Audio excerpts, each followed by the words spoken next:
क्या आप जानते हैं 1960s और 1970s के दरमियान कैलिफोर्निया में ऐसे मिस्टीरियस सीरीज ऑफ मर्डर्स हुए जिसने न सिर्फ वहाँ के लोगों को डरा दिया था बल्कि पूरी दुनिया को भी चौंका दिया था।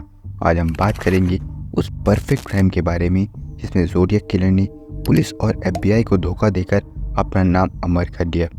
बट फिर ये परफेक्ट क्राइम आखिर होता क्या है? परफेक्ट क्राइम एक ऐसा थ्योरेटिकल कॉन्सेप्ट है जिसमें अपराध इतनी चतुराई से रचा और सावधानी पूर्वक अंजाम दिया जाता है कि कोई सबूत या सुराग ना बचे, जिससे पुलिस अपराधी का ना तो पता लगा सके ना ही केस सॉल्व कर सके। इसमें एक्सीलेंट प्लानिंग, फ्लॉलेस एग्जीक्यूशन और फॉरेंसिक साइंस की गहरी समझ शामिल होती है। ज़ोडिएक किलर का नाम आने से कुछ सवाल उठते हैं। क्या वो सच में एक जीनियस था या बस एक भयानक हत्यारा? और सबसे बड़ी बात, क्या आज भी कोई जानता है ज़ोडिएक किलर का असली चेहरा क्या था?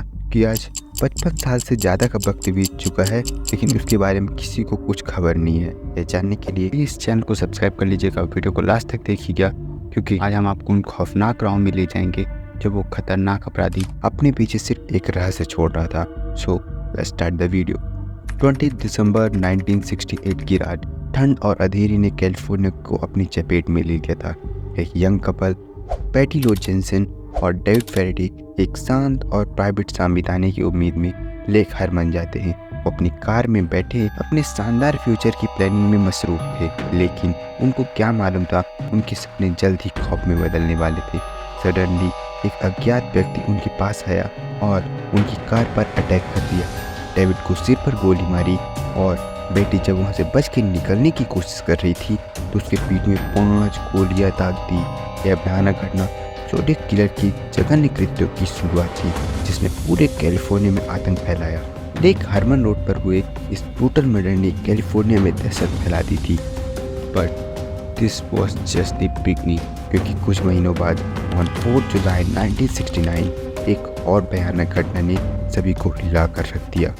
4 जुलाई की रात यूएस में चारों तरफ इंडिपेंडेंस डे की खुशियाँ थी, वहीं दूसरी तरफ ब्लैक रॉक स्प्रिंग पार्क में डार्लिन फेरिन और माइकल मैग्यू के लिए बहुत जल्द काली हो गई।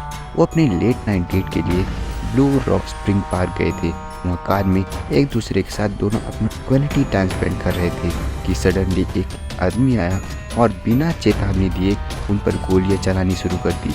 इसमें डार्लिन की मौके पर ही मौत हो गई जबकि माइकल गंभीर रूप से घायल हुआ। ऑल्दो माइकल ने पुलिस को अटैकर की एक क्लियर आइडेंटिफिकेशन दी। इस हमले ने ज़ोडिएक के डेयरिंग नेचर और बढ़ते आत्मविश्वास को दिखाया और ये वही वक्त था जब उसने लोगों के मन में अपना और खौफ पैदा करने का सोचा। ऑन 1 अगस्त 1969 ज़ोडिएक किलर ने कैलिफोर्निया के 3 प्रमुख न्यूज़पेपर वेचेलो Times Herald, San Francisco Chronicles और सैन फ्रांसिस्को एग्जामिनर को लेटर्स भेजा। इन लेटर्स में मर्डर्स का डिटेल डिस्क्रिप्शन था और विक्टिम्स ने कौन से कपड़े पहने थे, बुलेट कौन सी थी, फायर रेंज कितना था, एक्सेट्रा सारी डिटेल दी। साथ ही एक 408 सिंबल क्रिप्टोग्राम और यूगन से साइफर था। इसमें उसने धमकी दी कि अगर इन लेटर्स और साइफर्स को प्रोमिनेंटली पब्लिश नहीं किया गया तो वह और मर्डर्स करेगा। एंड 4 अगस्त 1969 को सैन फ्रांसिस्को एग्जामिनर को एक और लेटर मिला और इस लेटर की खास बात यह थी कि यह पहली बार था जब उसने this is the zodiac speaking phrase का यूज़ किया था।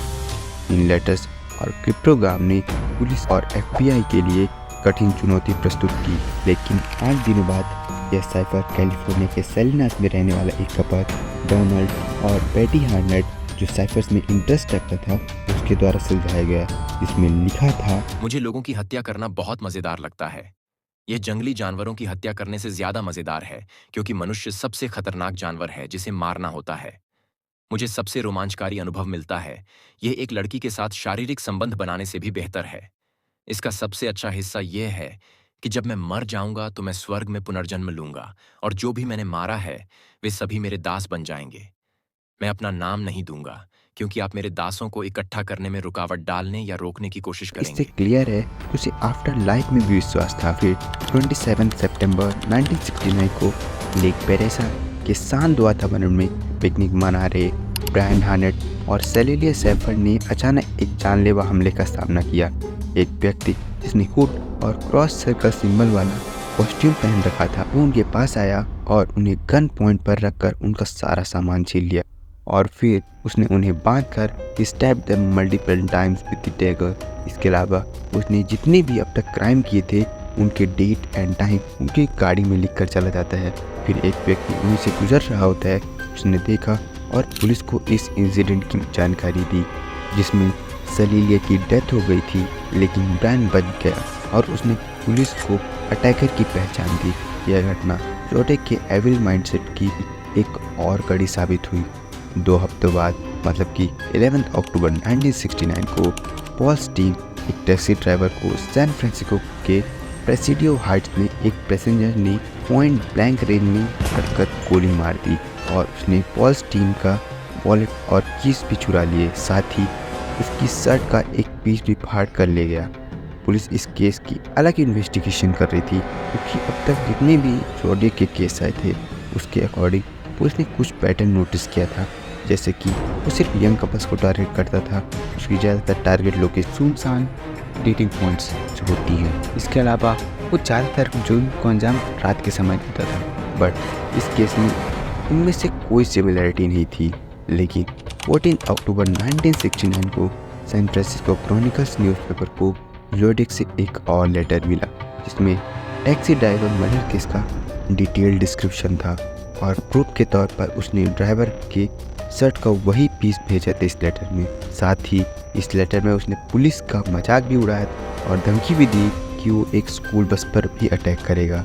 पुलिस भी केस को सीरियसली लेते हुए काफ़ी दिनों तक स्कूल बसेस पर नज़र रखी, लेकिन ऐसी कोई घटना सामने नहीं आई। और फिर 8 नवंबर 1969 को सैन फ्रांसिस्को क्रॉनिकल्स को जोडियक ने एक और लेटर भेजा जिसमें एक 340 सिंबल क्रिप्टोग्राम था और उसने लेटर्स में लिखा था, इस कोड को डिकोड करने पर तुम्हें मेरी आइडेंटिटी का पता चल जाएगा।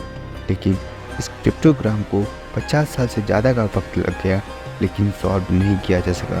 बट 50 साल बाद इसे सॉल्व कर दिया गया, पर कब, कैसे और किसने किया इस पर भी आएंगे, पर पहले सीक्वेंस वाइज इंसिडेंट पर नज़र डालते हुए चलते हैं।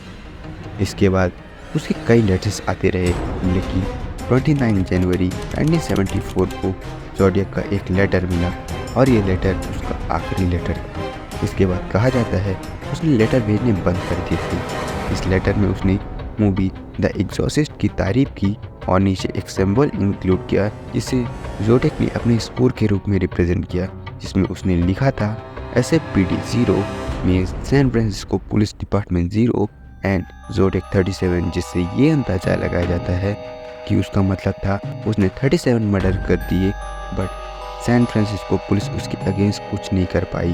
बट ऑफिशियली पुलिस के अकॉर्डिंग उसने 7 लोगों पर हमला किया था, लेकिन उनमें से 2 लोगों की जान बचा ली गई थी। और पुलिस की सस्पेक्ट लिस्ट में सबसे पहला नाम आता है आर्थर ली एलन। इस जोडेक किलर मामले में सबसे प्रसिद्ध संदिग्ध था। वह बेजेलो कैलिफोर्निया में रहता था, जो जोडेक के कई हमलों के स्थानों के पास था। एलन का हिंसा का इतिहास था और उसे एक बच्चे के यौन शोषण के लिए भी दोषी ठहराया गया था। इसके अलावा एलन की घड़ी में जोडेक के चिन्ह की तरह एक क्रॉस शेयर सिंबल था, लेकिन एलन को भी इसके से राहत मिल गई जब 1991 में उसे घर की तलाशी ली गई और इसमें कोई निर्णायक सबूत नहीं मिला। न ही उसकी हैंडराइटिंग मैच हुई और न ही उसके फिंगरप्रिंट्स। और 26 अगस्त 1992 को उसकी डेथ हो गई। इसके अलावा और भी कई संदिग्ध थे, जैसे Lawrence Kane, Richard Kaikowski, Ross Sullivan, Bruce Davis, Jack Tarrance समेत पुलिस ने सबसे ज़्यादा लोगों पर केस रजिस्टर किया था, पर due to lack of evidence इनमें से कोई भी गुनाहगार साबित नहीं हो पाया। आखिरकार थक हार कर पुलिस ने इस केस को 2004 में क्लोज करने का फैसला लिया, लेकिन फिर से 2007 में इसको रीओपन और फिर दिसंबर 2020 में कई देशों के एक्सपर्ट की टीम ने उस मिस्टीरियस मैसेज की गुत्थी को हल कर लिया। 340 सिंबल साइफर, जिसे किलर ने 51 साल पहले अमेरिकी मीडिया और पुलिस को भेजा था, उसे लगभग 50 साल बाद अमेरिकी cryptographer David Oranchak, Australian mathematician Sam Blake और बेल्जियम के सॉफ्टवेयर इंजीनियर इसे हल कर लिए। इसमें जोडेक अपनी बहादुरी दिखा रहा था और उसमें लिखा था, मुझे उम्मीद है कि मुझे पकड़ने की कोशिश में आपको बहुत मजा आ रहा होगा। वह मैं नहीं था जो टीवी शो में था, जो मेरे बारे में एक बिंदु उठाता है।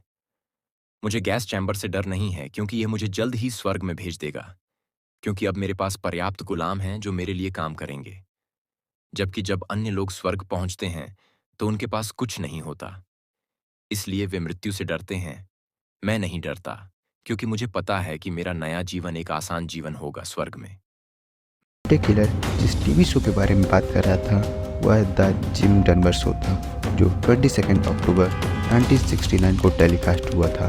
इस शो के दौरान एक व्यक्ति ने फ़ोन करके दावा किया कि वह ज़ोडियक किलर है और उसका नाम सैम है, लेकिन बाद में यह स्पष्ट हो गया कि वह व्यक्ति धोखेबाज था और असली ज़ोडियक किलर नहीं था और उसका कॉल एक धोखा था। तो फिर वो था कौन जिसने कॉल करके खुद को ज़ोडियक बताया था? अब भी यही सोच रहे थे तो द जिम डनवर शो में जिसने कॉल करके खुद ज़ोडियक बताया था, उस व्यक्ति की पहचान एरिक वील के रूप में हुई, जो नापा कैलिफोर्निया का एक मानसिक रोगी था। वास्तविक ज़ोडियक किलर ने अपने साइफर में उसी टीवी शो का उल्लेख किया था कि वह टीवी शो में दिखाई दे रहा वाला व्यक्ति नहीं है। फिर 2021 में एक प्राइवेट इन्वेस्टिगेशन ग्रुप सामने आता है जिसे द केस ब्रेकर्स कहा जाता है। उसने दावा किया कि उनके पास यह साबित करने के लिए सबूत है कि गैरी फ्रांसिस पोस्टे नाम का एक संदिग्ध ही असली ज़ोडियक किलर था। इस ग्रुप ने दावा किया कि उन्होंने पोस्टे की तस्वीरें, उसके द्वारा छोड़े गए सबूतों और उसकी लाइफस्टाइल का एनालिसिस किया, जिसमें उन्होंने पाया क्राइम स्पॉट पर जो जूतों के निशान थे वो कोई आम जूते नहीं थे, वो मिलिट्री में यूज़ किए जाने वाले शूज़ थे। और साइफर्स की इतनी गहरी समझ रखना किसी आम नागरिक के बस की बात नहीं है। या कोई मिलिट्री ग्रेड का ही आदमी ऐसी समझ रख सकता है जो उसने मिलिट्री में रहते हुए सीखा हो। और गैरी फ्रांसिस भी एक रिटायर्ड मिलिट्री मैन है। साथ ही फॉरहेड में जो रिंकल्स है वो ज़ोडियक की स्केच से मैच करता है और उन्हें यह विश्वास है कि वह ज़ोडियक किलर हो सकता है। हालांकि इन दावों को लेकर लॉ इन्फोर्समेंट एजेंसीज और अदर एक्सपर्ट्स ने संदेह व्यक्त किया। अधिकांश मेन स्ट्रीम इन्वेस्टिगेटर्स का मानना है कि गैरी फ्रांसिस पोस्टे के खिलाफ पर्याप्त ठोस सबूत नहीं है जो यह साबित कर सके कि वह ज़ोडियक किलर था। अभी भी इस मामले को लेकर बहुत विवाद और अनिश्चितता है, लेकिन ज़ोडियक किलर की असली पहचान अभी तक पता नहीं चल पाई। लेकिन इन इंसिडेंट्स और मैसेजेस ने ज़ोडियक किलर को हिस्ट्री का सबसे मिस्टीरियस और डेंजरस क्रिमिनल बना दिया कि ब्रूटैलिटी, एविडनेस और अनसॉल्व मिस्ट्रीज ने उसे एक टेरिफाइंग लेजेंड बना दिया। आज भी ज़ोडियक किलर की आइडेंटिटी एक अनसॉल्व मिस्ट्री है। पुलिस और एफबीआई ने बहुत कोशिश की, लेकिन उस खूंखार अपराधी के बारे में कुछ पता नहीं चल पाया। लेकिन न्यू टेक्नोलॉजी और मॉडर्न इन्वेस्टिगेशन टेक्निक से देयर इज होप कि एक दिन ये मिस्ट्री सॉल्व हो जाएगी। ये थी कहानी एक ऐसे किलर की जो कभी पकड़ा नहीं गया है। आपके क्या विचार हैं? क्या ज़ोडियक किलर कभी एक्सपोज हो पाएगा? कमेंट सेक्शन के थ्रू अपनी ओपिनियन जरूर शेयर कीजिएगा। So thank you so much for watching. मिलते हैं किसी और वीडियो में। तब तक के लिए stay safe, keep loving your family, your friend and your self. So thank you so much for watching. Peace out.